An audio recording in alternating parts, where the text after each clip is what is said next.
না ডাক নাম কোনটা? টিআইটিউ না, টিআইটিউ না, টিআইটিউ, টিআইটিউ। এত দুঃখ লাগাতা সস ওই গেছে, তোমরা আগরতলা যাইব এখন। ওই দেখ মুসলিম না বাঙালি। বাড়ি কই তোমার? এদিকে দেখ। বাড়ি কই বাড়ি?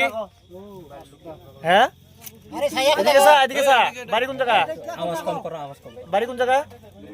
হ্যাঁ কোন জায়গা কইছে? দুর্গাবাড়ি আগরতলা। আসুদা দুঃখ জায়গা পাইছে না কই নেবা দুঃখছে। নাম কিটা তোমার? কবে থেকে ব্যবসা করো? আমি ফার্স্ট ইয়ার এসএমটি করে তুমি কইতে পারো না? কথা মারে না হারামজাদারে মারবো। নরম নাই দিতো। প্যাকেট দিন। পাবলিকের সঙ্গে মিক্স করো না, পাবলিকের সঙ্গে মিক্স করো না। না না A1 A1 A1 A1 বড় করে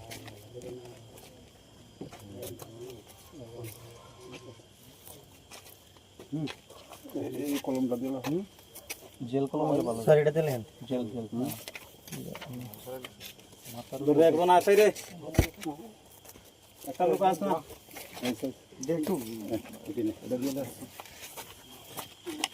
টুক এদিকে দেখলাম আমরা গাঁজা কিছু উদ্ধার হয়েছে এখানে আইয়া।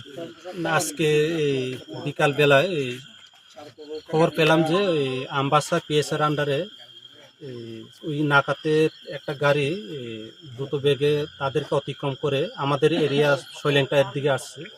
যথারীতি আমরা খবর পাওয়ার সঙ্গে সঙ্গে আমরা শৈলেংটাতে নাকাতে অ্যাম্বুস বসি এবং অ্যাম্বুস থাকার পরে যে গাড়ির খবর পেয়েছিল সেই গাড়ি ঠিক এসেছিল, পরে ব্যাক করে আবার দূরে পালাচ্ছিল। আমরা এই গাড়িকে চেস করি উত্তর গয়নামাতে চেস করি এবং যে গাড়ির ড্রাইভারকে ডিটেন করি। তারপরে ওই গাড়িটা থরলি সার্চ করা হয়। সার্চ করার পরে সেখানে মোট 210 কেজি গাঁজা পাওয়া যায়। অ্যাকর্ডিংলি ওই গাড়ির ড্রাইভার রাহুল টাতি বাড়ি এয়ারপোর্ট দিকে, তাকে আমরা অ্যারেস্ট করি। এখন আমরা অ্যাজ পার লিগাল তার বিরুদ্ধে অ্যাকশন নেব এবং স্পেসিফিক এনডিপিএস কেসে আমরা কেস রেজিস্টার করি। ঠিক আছে, ধন্যবাদ।